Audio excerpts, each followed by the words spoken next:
What's good, guys? Y'all read the title, man. You know why we're here. We're here to talk about Stephanie Vaquer and essentially how we got to this role that we are in today. Cue the standing ovation!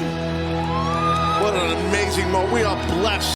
So if you guys don't know, there has been rumors over the last number of days, specifically directly after Forbidden Door is when essentially the massive train was leaving the train station that is the fandom of Stephanie Vaquer that has been heard all over social media, right? Because a lot of people didn't know who she was prior to Forbidden Door, and that's not anyone's fault, you know what I mean? Like, not a lot of people can watch CMLL, so let's talk about it. Stephanie Vaquer appeared on AEW television for the first time May 29th of this year. Now, this was a little bit before Forbidden Door, and this is when they announced that she would be facing Mercedes Moné in a title-for-title match. Mercedes currently being the TBS champion, and at the time, Stephanie being the New Japan Pro Wrestling Strong Women's Champion. She comes out, she has a great entrance. At first, there was a few people that admittedly probably already knew who she was. This was my first time laying eyes on her. I actually did not ever see her wrestle at this point. I heard rumblings of her prior. I do know that at this point in time, she was technically at the time of this specific debut here, she was a triple champion. They did not really have her come out with her CMLL titles. She was the CMLL Women's World Champion, as well as the CMLL Women's Tag Team Champion. So it's like, damn, bro. Like, right now, she's literally the number one, or at that point, she was the number one woman in CMLL.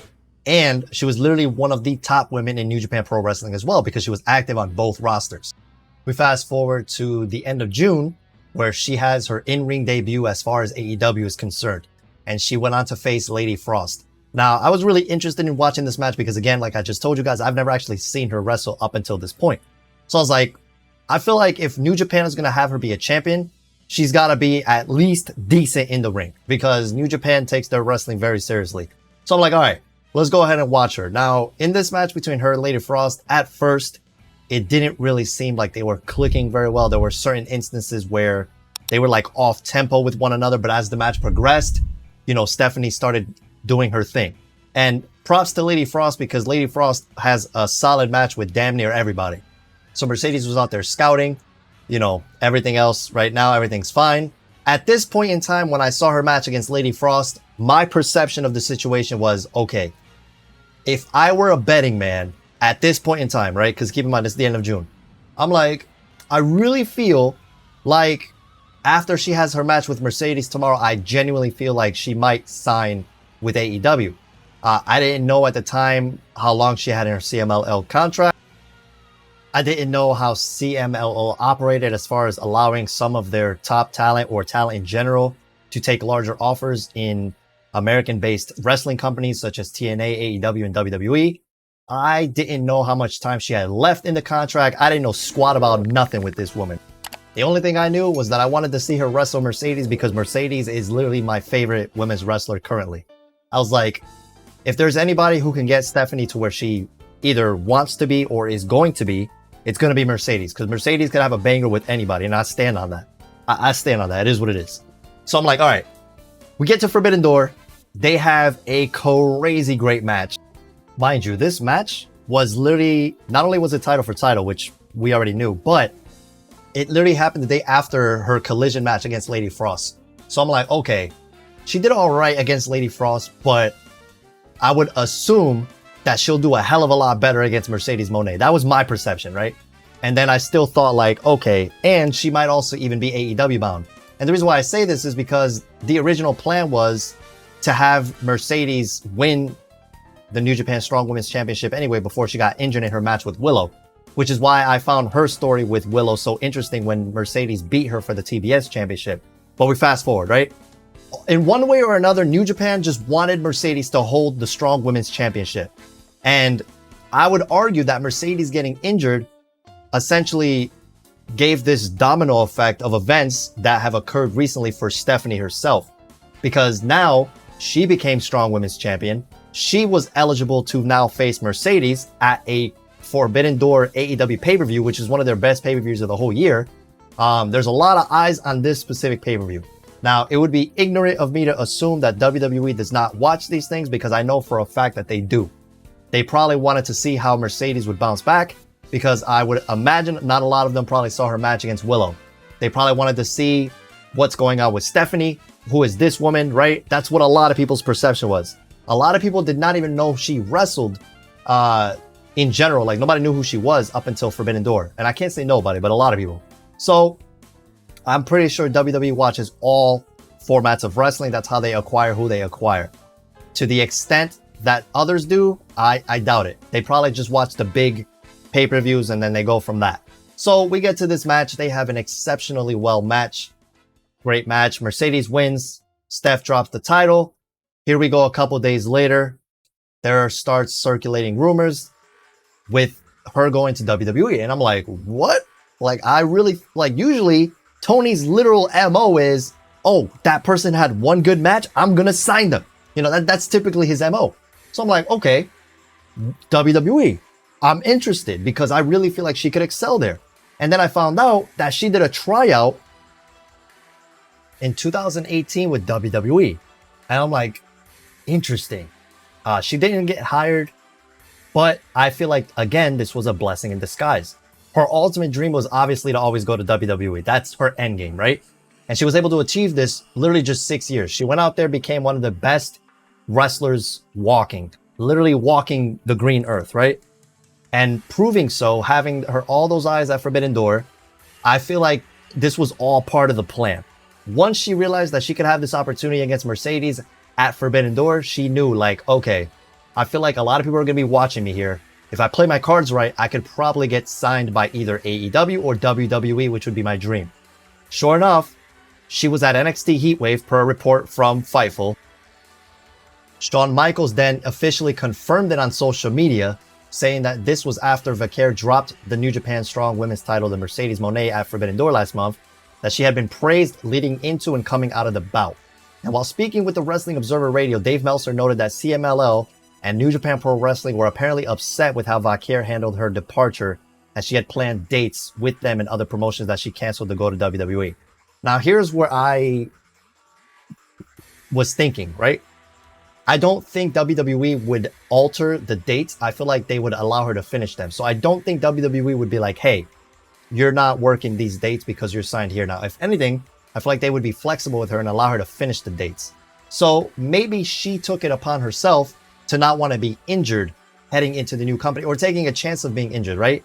Maybe there was some sort of mismanaged situation that occurred between herself and CMLL and New Japan. You know, maybe she felt spited in some way or slighted, you know what I mean? I can't speak on that because I don't know who she is. But I don't think that WWE would purposely be like, you're not going to finish those dates. You can't go over there. I don't think they would do that to her. And this right here, I also don't think is true at all that they're upset with her, because I feel like companies are petty. And if they were upset with her, specifically CMLL, they probably wouldn't have allowed her to accept this big money contract from WWE and leave because she's their top woman. So I just don't think this is true. But again, I don't know, right? These are just rumors, right? The only fact is that Shawn Michaels tweeted out right from his Twitter, "Welcome to the family. See you in Orlando." That's all I needed to know. I was like, hey man, this is great. This is fantastic news for this woman. She built herself up, became a commodity, she went from undesirable to undeniable, bro. Literally. She's got a great look. She's got a great physique. She had a great entrance. I would assume it's going to be even better now with WWE's production behind her, because if there's anything that NXT does right, or WWE in general, they usually get the entrances pretty down packed. I'm not talking about the music. Let's not even go there, because please don't mess up her theme song. Good God. It's Ethan Page's theme song is not the best.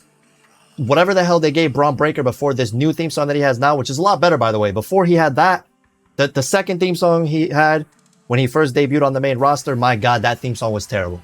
They need to do something about Def Rebel. They need to get rid of them. Just fire them, excommunicado them. Peace, deuces, ooses. You know, hit them with the J Uso Yi and then run them out of the company. Like, just get them out of there. But to go back to this, the woman is a marketing genius. She was there. She said, hey, I know all these eyes are going to be on me. Maybe I can get a big money contract out of this.